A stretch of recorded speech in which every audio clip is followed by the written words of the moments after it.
I had a few people that I cared about and I trusted tell me to just do whatever the doctor says. Somehow I knew that may not be the case. This was an extreme case, my husband's prostate cancer. It might require thinking outside the box. It definitely was going to require a little bit of thoughtful research. So that's what I did. Science has a way of taking normal words and changing them into bigger words so nobody understands them, especially sick people. Then they take the big words and then they shorten them into acronyms. And by then the patient is completely lost.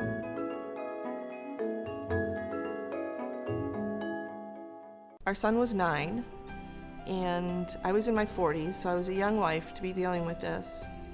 And I was not familiar with the internet very much. So my son taught me how to use the computer. I went online and found a place where I could get an expert second opinion for free from a place that specialized in prostate cancer. It's called the Prostate Cancer Research Institute, or PCRI.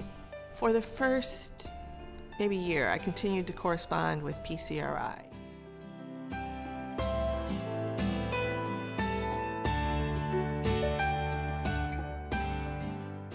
Part-time with a lot of flexibility because I was a caregiver.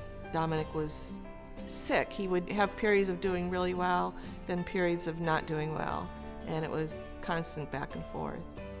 One of the things that occurred to me very quickly was, what do people do when they don't have an advocate? What do people do when they're very sick and they're alone? I started just helping with phone calls.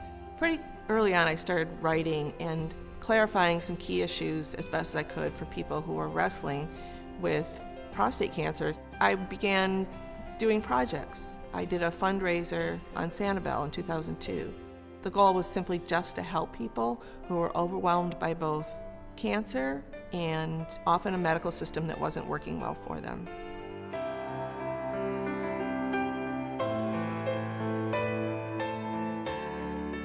The patients were very upset that the FDA didn't follow their own recommendation, so we marched on DC. That's when you march.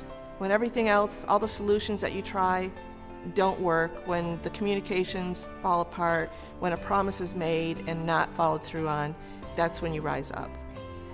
We're on ABC World News tonight. It charged the entire prostate cancer community with inspiration, and we felt empowered.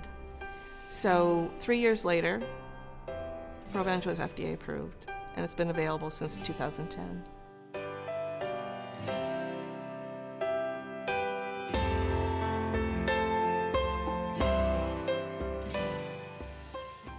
Was a key player in Dominic living for 13 years after a very frightening diagnosis. And I believe it was because I had certain gifts.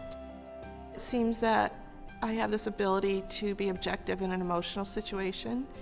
I don't know where that came from. I think my mom taught me something that helped me to do that. But I also believe that things I did were blessed.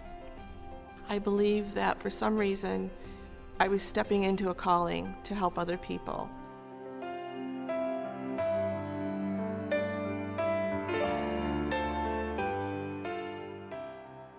My greatest contribution to Southwest Florida, probably just helping people one at a time on the helpline. That's what I like to do best.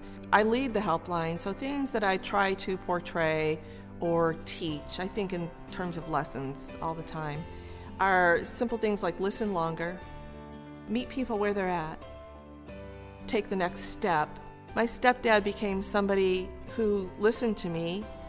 Maybe I wonder if that's part of Helpline. He valued what I had to say, which was very validating.